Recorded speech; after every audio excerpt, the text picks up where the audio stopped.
नमस्कार, जय हिंद। चलिए बात करते हैं क्वेश्चन नंबर 24 की। याद रखिए कि जो मैं क्वेश्चन डिस्कस नहीं कर रहा हूँ, इसका मतलब ये है कि या तो वह करंट से रिलेवेंस रखता है या आपके एग्जाम के लिए इंपॉर्टेंट नहीं है। तो क्या है क्वेश्चन, इंग्लिश साइड भी देख लीजिए आप कि consider the following statement regarding world जो है toilet organisation. World toilet organisation के बारे में बात किया गया है।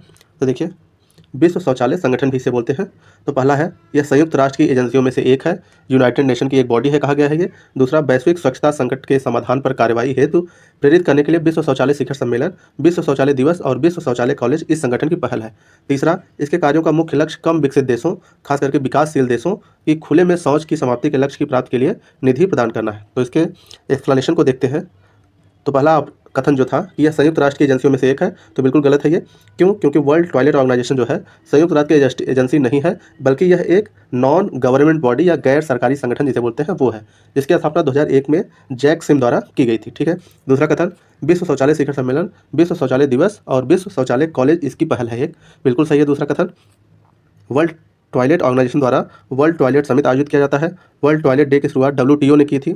बाद में UN ने 19 नवंबर को आधिकारिक मान्यता दी गई थी। वर्ल्ड टॉयलेट कॉलेज भी इसकी एक पहल है। ठीक है। लास्ट ऑप्शन देख लीजिए, कथन तीसरा क्या कह रहा है कि इसका मुख्य लक्ष्य कम विकसित और विकासशील देशों को खुले में शौच समाप्ति है तो निधि प्रदान करना है। ये भी गलत है। जबकि WTO का मुख्य उद्देश्य जागरूकता, वकालत, शिक्षा और स्वच्छता में सुधार करना है। यह कोई प्रमुख फंडिंग एजेंसी नहीं है जो देशों के सीधे निधि प्रदान करे। ठीक है। किसी देश को यह निधि नहीं प्रदान कर सकता क्योंकि यह फंडिंग एजेंसी नहीं है। तो कौन सा इसमें सही होगा? तो सिर्फ दूसरा वाला ऑप्शन सही है, बाकी पहला भी गलत है और तीसरा भी गलत है। तो केवल पहला सही होगा, दूसरा वाला। धन्यवाद।